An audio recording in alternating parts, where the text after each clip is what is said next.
It's one of our greatest fears. Being on a plane when something goes badly wrong.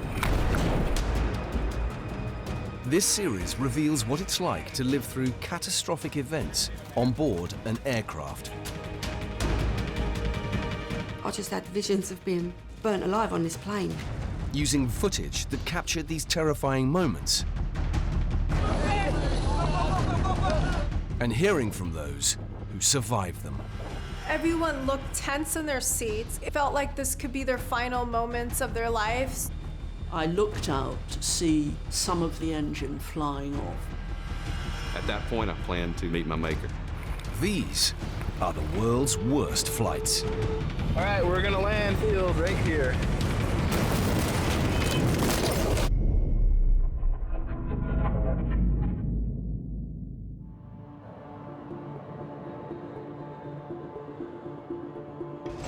Worldwide, 100,000 flights take off and land each day. But coming back down to Earth safely is not always straightforward. Almost 60% of all fatal airline accidents occur during approach and landing. In this episode, drama in Hollywood, as mechanical failure leads to a terrifying landing. You need the landing gear to not crash the plane. Like, that's an important part of the plane. I'm in danger. Passengers face the nightmare prospect of ditching in the middle of the Pacific Ocean. It's so cold, the chances are you're going to freeze to death. And an engine explosion forces a plane into an emergency landing. If it breaks off and hits the tail, we're definitely going down.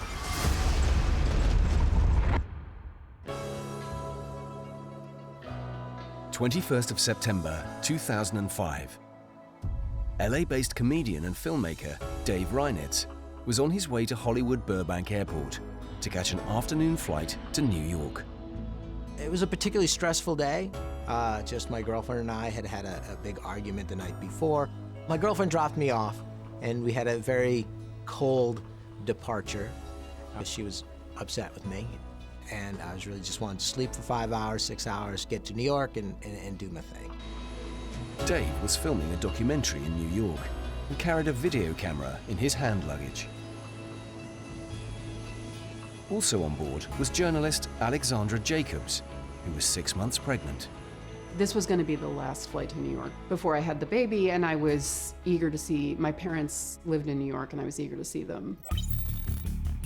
At 3:31 p.m., JetBlue Flight 292 took off with 141 passengers on board.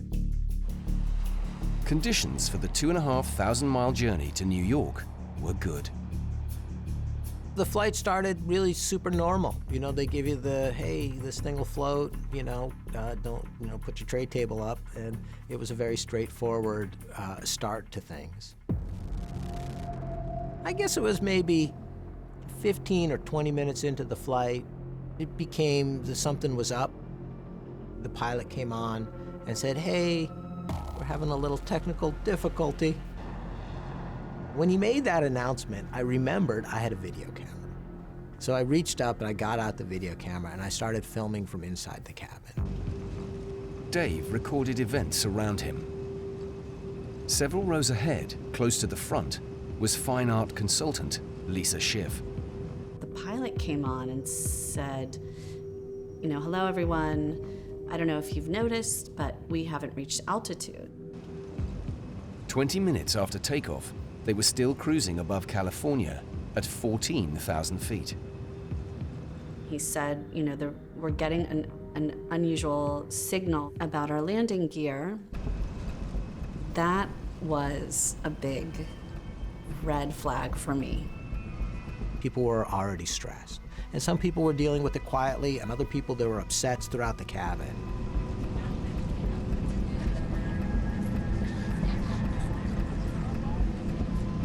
There was a level of intensity that persisted the entire time on that plane.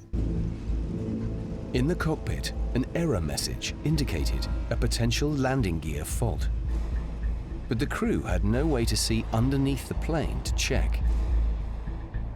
The pilot made an extraordinary announcement. He said, we're going to go down to Long Beach, which is the opposite direction of New York. And we're going to cruise by the tower nice and low so they can get a visual inspection of the plane.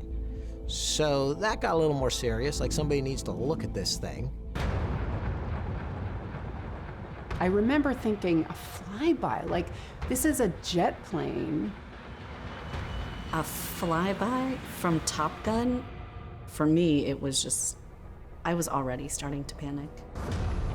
At 4:20 p.m., they flew past the control tower at Long Beach Airport, hoping to get visual confirmation of the problem.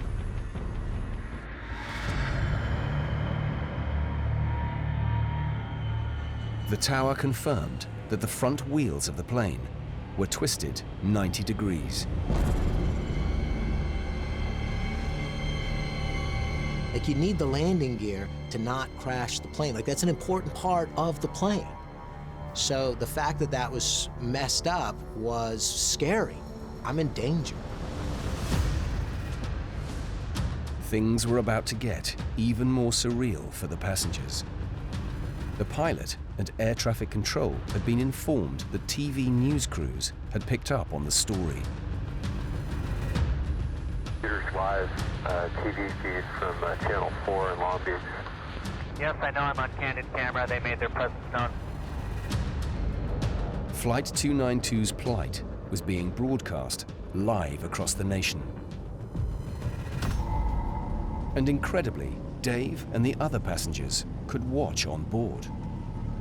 It's absolutely surreal to be watching the story of the plane that you're in. Like, it was on national television.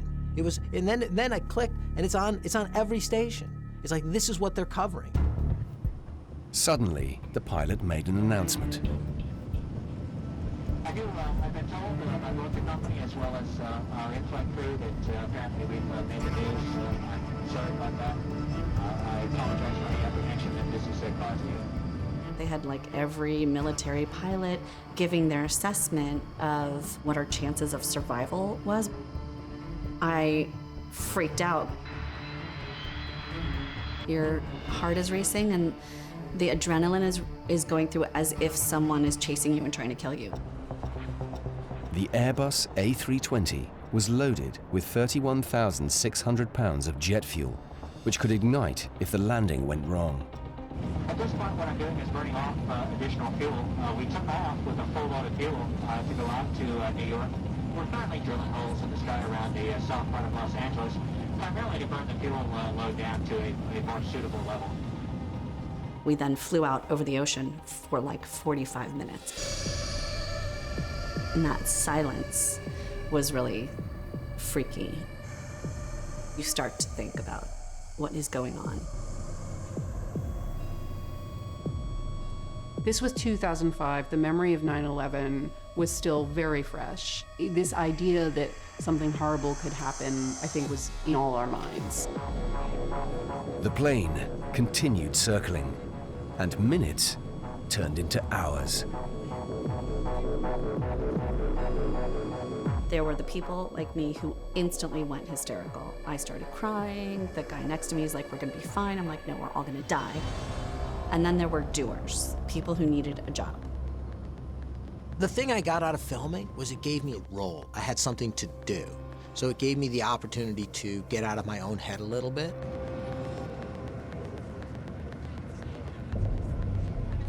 It helped me to experience what was actually taking place on the plane.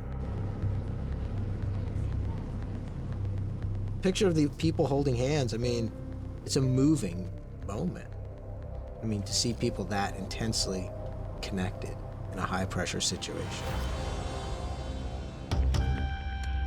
Flight 292 had been circling for nearly 3 hours. They hadn't found a way to fix the jammed wheels, but had burnt off enough fuel to try and land at Los Angeles International Airport. Air traffic control contacted the pilot. What do you think your ETA is now? We're down to bingo fuel now. At this time, Scott, I see 10,000 showing up here. I think it's time for execution. Do you concur? Concur. The plane was about to come in for a white-knuckle emergency landing, but the passengers were the last to know. They turned the televisions off, and that was spooky. What happened? What changed? What are you not telling us? 21st of September 2005. JetBlue Flight 292's front wheel was jammed in the wrong direction. The pilot informed the cabin that he was going to attempt to land at LAX. Passenger Dave Reinitz was filming on his camera. They said we're going to be making an emergency landing. I thought of my girlfriend, knowing how harshly we had parted. They had argued the night before. Now, fearing the worst, he taped her a final message. Hey Barb, it's me. I'm watching the plane on the TV. We're having landing gear problems. We're going to crash land, or emergency land, crash is a bad word, in LAX. And they're telling us everything's going to be fine, and it is, but just thought I'd leave you a message just in case. Just, I love you. Everything is going to be groovy. Give Bosley a big hug for me. And we'll have a good laugh when I show you this video. You say what a goober I am. So, but if anything happens, you know, take care of everything. Everything's yours. I wanted her to know it was okay. That yes, we had a fight, but, you know, it's just a fight. We've been together for a long time. These things happen. The pilot contacted air traffic control for the final time. Let's make sure that we've got all of the preparations ready for the arrival into LAX. I'm sure you'll be a hero here. Well, that's not the point. I just want to make sure that everyone gets off this airplane okay. The pilot chose to land at LAX, where the long runway gave him the best chance of success. Two kinds of dangers there. One, you can have a failure of the main landing gear. That is, it could collapse backwards, the nose of the aircraft could hit the runway. A second is that the heat generated from that scraping on the ground could throw off hot pieces of metal that, if it punctures a fuel tank, could lead to a fire or an explosion. At around 6:15 p.m., news helicopters captured the moment Flight 292 began its final descent into LAX. Dave kept his camera rolling. Brace, brace, brace, brace. An automated voice began saying, brace, brace, brace, very robotically. That was very, very scary. The stakes of dying are higher if you're pregnant. I'm not religious, but I prayed. I really wanted my mom. You know, just, I wanted to say goodbye to my parents.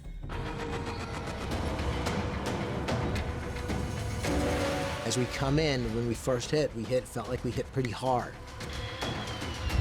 The pilot needed to keep the twisted nose gear off the ground for as long as possible.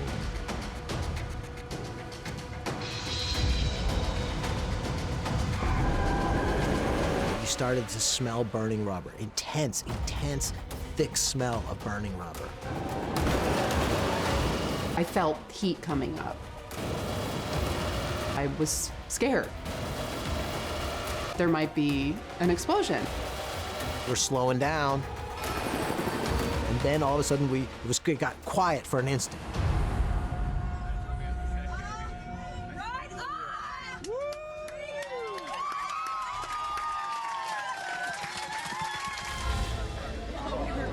Getting ready to brace.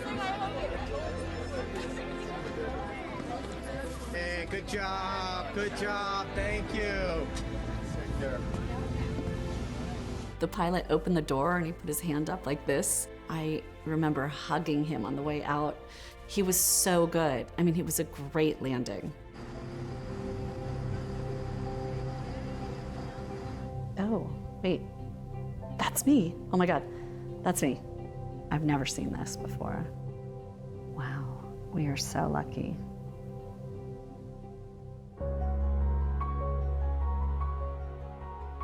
as we're walking down the plane, and I look back, and I look at the landing gear itself, and it is just sawed off, like an absolutely symmetrical half circle. Pretty amazing. The passengers touched down to a meteor storm.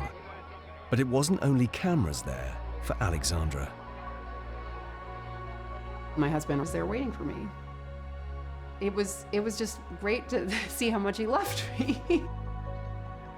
An investigation later revealed what allowed the wheel to get jammed out of place.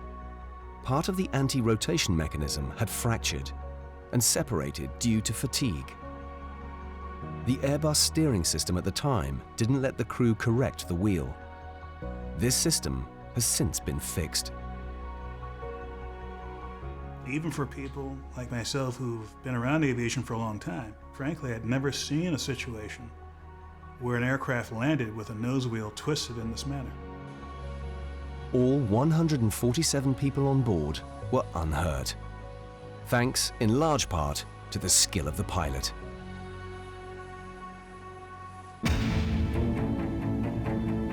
When landing an aircraft, there's little room for mistakes.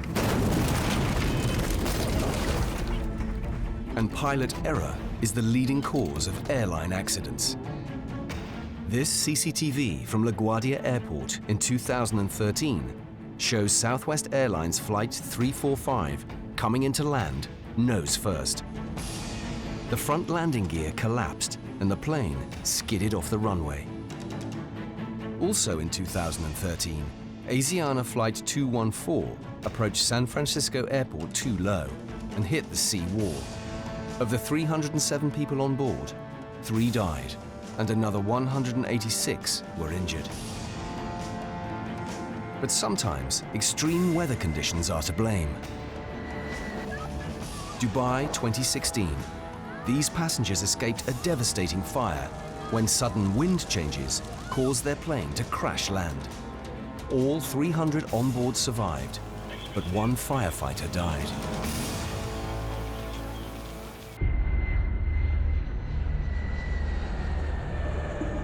%80 of plane crashes happen during the first 3 minutes or last 8 minutes of the flight. But when disaster strikes mid-flight, it's the chance to contemplate your fate that can be most terrifying. As amateur pilot Randy Bryan discovered when he took a low-cost flight. I'm not an airline transport pilot, and I don't know jets, all that much. But, flying is flying, so there's a lot of things similar with my little airplane and to a big airplane. On the 15th of October 2013, Randy had been visiting his son in Colorado and was making his way back home to Atlanta. At Dallas-Fort Worth, he changed planes and boarded Spirit Airlines flight NK-165. When I got on the plane in Dallas, there were some smells, oil and stuff like that, but I didn't think too much of it. At 1:37 p.m., the flight departed from Dallas, heading for Atlanta. It was scheduled to take just over 2 hours. We took off and everything was perfectly fine and normal. I was relaxed. We're doing our climb out, climbing up the altitude, and there was a vibration actually in one of the engines that I could feel. After 11 minutes, the plane reached 19,500 feet. Flames shot down the side of the airplane. The cabin filled up with smoke so thick that I couldn't see my hand in front of me. Everybody started screaming. There was a lot of even panic in me, even though I'm a pilot and I'm trained for things. When the smoke had cleared, Randy got his phone and started filming. Did you smell the oil when we first took off? I smelled the oil right away. Yeah. I fly a small plane, so I kind of recognize that smell. We were talking and scared and texting our loved ones. Randy's video captured the moment the cabin began to shake violently.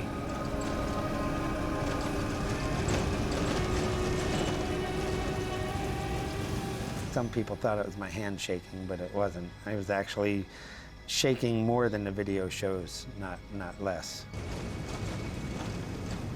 I really didn't know why it was vibrating as bad as it was. It didn't feel like an aerodynamic vibration, it was more mechanical.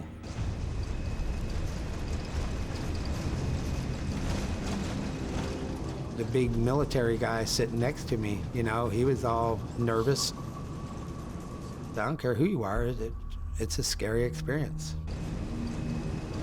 You see people looking off into the distance, holding their head in their hands. Everybody was, you know, lost in thought or panicking.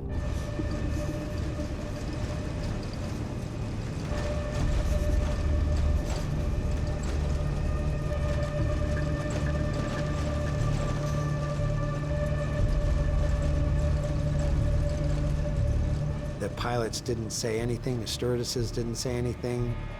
So we were there guessing and wondering what was going on without any information.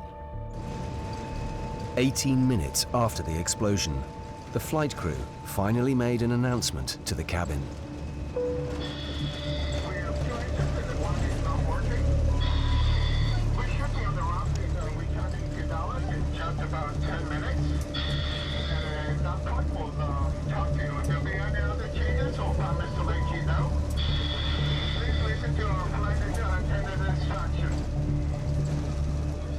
You could hear the pilot breathing through his oxygen mask. It was very obvious.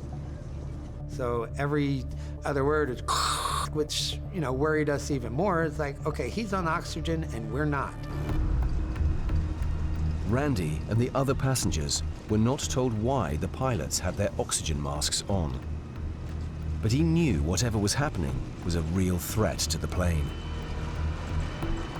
It was really something serious. I knew, you know, engine failure, if it breaks off and hits the tail, we're definitely going down. At around 1:51 p.m., the Airbus A319 turned back towards Dallas. There was a feeling of falling in the airplane and felt like we were going down. And that's like, okay, we're gonna die.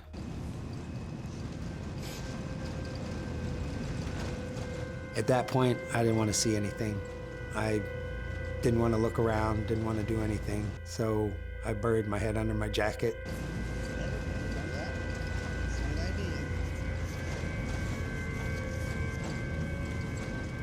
The woman next to me, she was just kind of talking to me and seeking comfort from me. You want to put this over your head?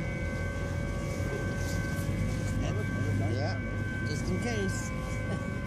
We had put the jacket over our heads and just to kind of not see what was going on. I believe we'll be perfectly fine, okay? And I really believe that. I believe we're not going to have any problems at all. Yeah, I've forgotten how scared she was and crying most of the time.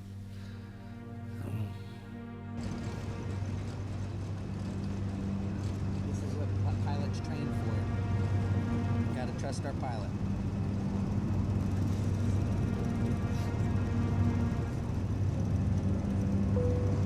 Also, folks, as we get ready for landing, we're going to have you get in your brace positions at that point. Randy's footage picked up the sound of the pilots preparing the aircraft for landing. Now we got the slats out. See the slats coming out on the wing? Now the gear is coming down. That's the landing gear. When I started going through the steps of that, everybody just kind of turned and listened to me. I was calming me down, being logical and methodical, at the same time calming them down. Okay, folks, landing gear is down. We should be on the ground very shortly. We do need you in your brace positions. 25 minutes after the engine failure, flight NK-165 began its final approach. 15th of October 2013, 2:10 p.m. Spirit Airlines flight NK165 had suffered an engine failure and was preparing for an emergency landing. Passenger and amateur pilot Randy Bryan was filming events on his phone. Knowing that this is it, I'm dead, but I'm not dead yet. It was tough. It really was tough. With just one engine working, the passengers faced a high-risk landing. With one engine out, you have one reverse thruster that can't be used. So the airplane, can't stop near as fast. So it takes up a lot more runway.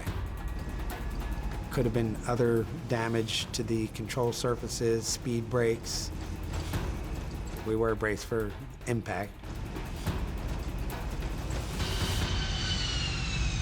Actually, it was a pretty good landing. We didn't land hard or anything. It was just a very typical smooth landing.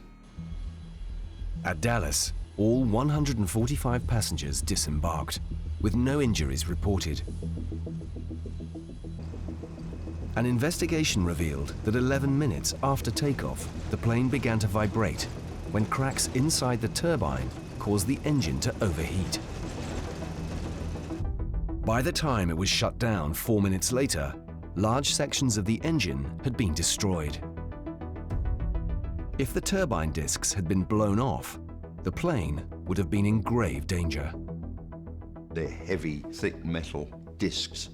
They can strike the leading edge of the wing, they can damage hydraulic, electrical services in the wing, they can hit the cabin, they can strike people in the cabin directly, potentially even go and damage the other engine. Fortunately for those on board, despite the visible damage, the casing around the critical components had not been breached. The experience hasn't put Randy off flying, as long as he's at the controls. I did wish I was sitting up in the cockpit and knowing everything that was going on, because I could understand everything that was going on, and my mind wouldn't have to imagine. When you don't have any information to put in there, your mind is going to make it up, and it can get pretty crazy. Landing an aircraft is a huge technical challenge, and some locations can test even the most experienced pilot. But any landing strip will always be preferable to ditching at sea. In 2015, Ethan Williams was on a year-long round-the-world trip making YouTube videos of his adventure. Definitely worth it. Great views. A little bit scary. They nearly run everyone over, so. At this point, I think I was 5 months into the trip. I'd just come from South Korea. I spent, I think, around about a week in Seoul exploring around, and I'd last minute decided to fly to America. On the 29th of July, Ethan was flying to the US via Hong Kong. At 12:55 p.m., Cathay Pacific flight CX-884 took off for LA. The journey was scheduled to take just under 13 hours. Some 6 hours later, over the middle of the Pacific Ocean, I was asleep on the plane and everyone else around me was asleep. And I woke up and I remember hearing a beeping noise. It was a noise I hadn't heard before, so straight away I knew it wasn't a normal alarm that was being sounded. Ethan reached for his phone and captured his reaction to events as they unfolded. Okay, so I'm not sure what's happening, but there's something going on this flight. All the flight attendants are running around like crazy. There's warning signs going off. Hopefully it's nothing too bad, and it'll be alright, but no, we'll see. They're running around like mad. They're doing something, checking the emergency exits and like grabbing bags and running forward, and I don't know, something's not right. The plane had suffered a critical problem, but passengers were not told what. Ladies and gentlemen, your flight 752 it might be necessary for us to make an emergency beaching. Straight away my heart sank as soon as I heard the words ditching. I knew the survival rate was very low. because yeah, it's so cold, the chances are you're going to freeze to death. It was one of the only times in my life where I actually thought I was going to die. At around 9 p.m., flight CX-884 prepared to ditch into the middle of the Pacific Ocean. Ditching is an extreme event that happens very rarely. It can be especially daunting because you may not have any idea how close you are to rescue. It could be a question of hours or even longer than that before someone can be on scene. Ethan and the 275 other passengers were facing a nightmare scenario. Stranded in the freezing ocean at night, hundreds of miles from land, they would have little chance of survival.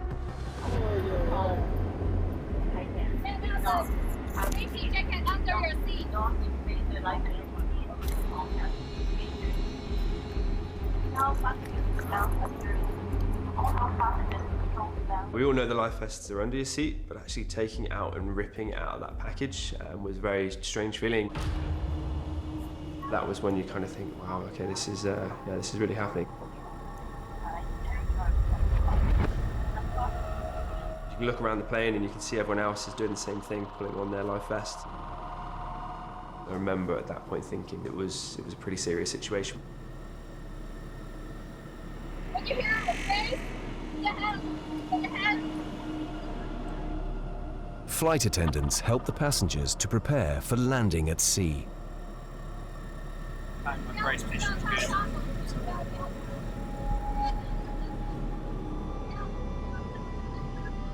I remember taking a little bit of sense of achievement from that and being like, yeah, okay, I've got the brace position down.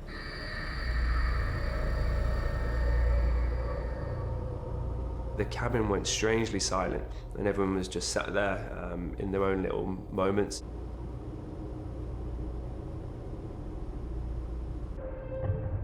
"20 minutes after the alarm was raised, the passengers still had no idea what the malfunction was.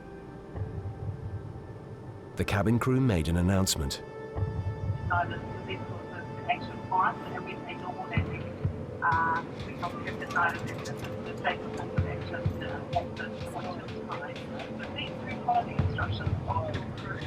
It's going to be a normal landing, not a water landing. So it's really good news, but still don't know why, but it doesn't really matter as long as we land okay. You can actually see the big exhale that I make, and it's a huge sense of relief. Incredibly, in the middle of the North Pacific Ocean, the flight crew had located a landing strip, a remote US Air Force refueling station on the western tip of Alaska's Aleutian Islands. We're really dropping field pressure.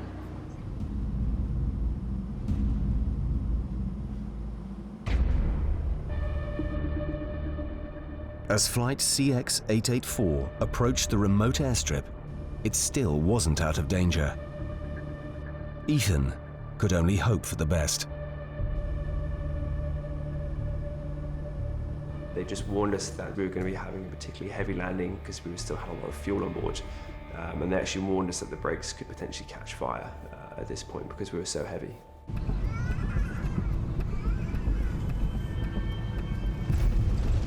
It was quite a bumpy landing and quite heavy. And then there was very heavy braking.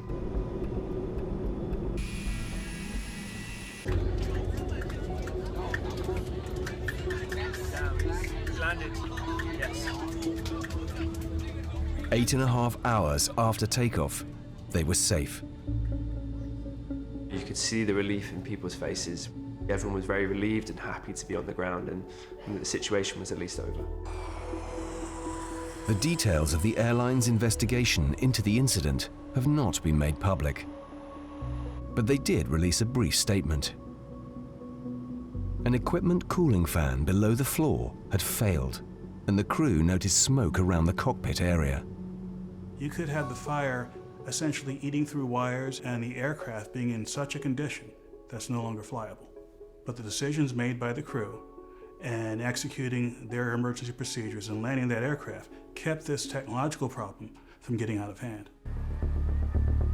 Ditching at sea had been avoided.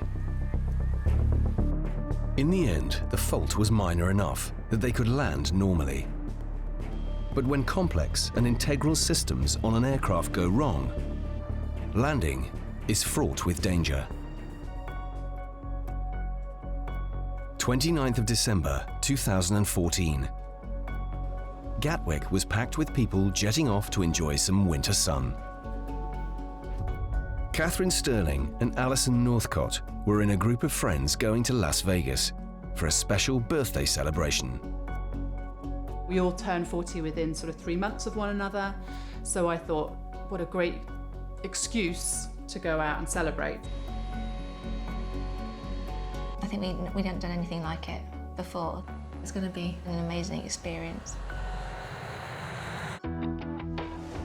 At 11:43, they took off on Virgin Atlantic flight VS-43 for the 10-hour, 45-minute transatlantic flight to Las Vegas. The Boeing 747 was close to full capacity, with 447 passengers and 18 crew on board.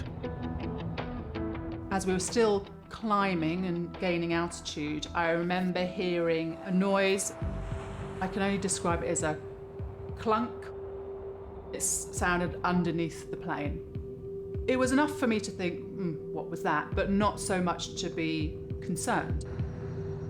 Just minutes after takeoff, the crew announced there was a problem. The hydraulics were malfunctioning, and one of the main sets of landing gear was jammed inside the plane. I got quite upset straight away because I just thought, you know, why us? At 12:08, the crew announced they had to return to Gatwick, but first they needed to lose weight. One of the passengers filmed as flight VS-43 circled above the sea, dumping fuel. There's a lot of it. I've never seen anything quite like it, to be honest. This is a proper problem. This is not an insignificant thing. You could feel the tension. We seemed to just be going around in circles for eternity. The 747 still faced a dangerously unstable landing. The pilot decided to take drastic action. At 2:35, he made an announcement. I'm trying to dislodge this gear door. If you can bear with us and stay in the seats, what we'll do is maneuvers. To dislodge the landing gear door, the pilot would need to push the 747 and its passengers to the limit. They were basically going to be shaking the plane to see if they could dislodge the wheel. I've had experienced some turbulence on planes in my life, but this was a proper kind of dropping sensation. You could hear a level of anxiety rising at that point. After their white-knuckle ride, Catherine, Alison, and the other passengers waited to hear the result. They came back onto the tannoy and they said, the landing gear is still trapped inside. We're going to have to come in for an emergency landing. Flight VS-43 was in a holding pattern around Gatwick Airport. One of the landing gear doors was jammed. Friends Alison Northcott and Catherine Sterling were trapped on board. I think about my son, and I think about my family, and I think, gosh, this is serious. I'm frightened. When you're left in that state of limbo, it's like torture, really. It's, are you gonna be okay or not? One passenger filmed on their phone as the crew prepared the cabin for an emergency landing. When you hear the command, brace, brace, you must adopt the brace position shown on your safety card. You must stay in the brace position until the aircraft stops completely. Stay calm, read your safety card, and practice the brace position now.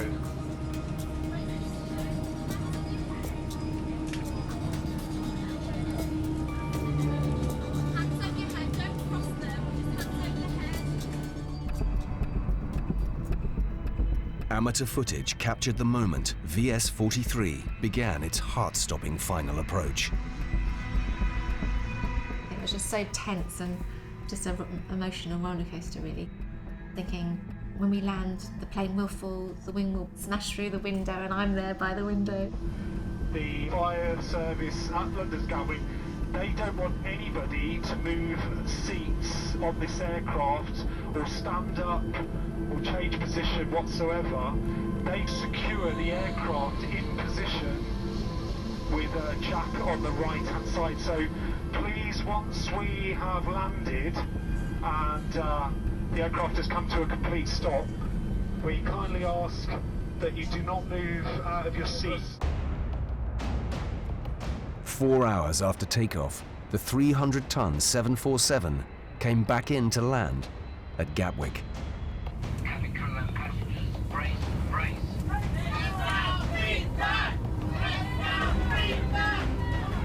So I'm saying to myself, don't look up, just, wait for impacts.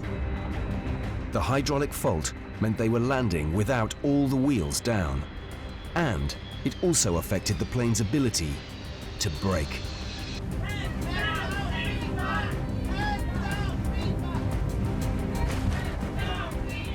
Once the initial bang of the landing, it was really quiet.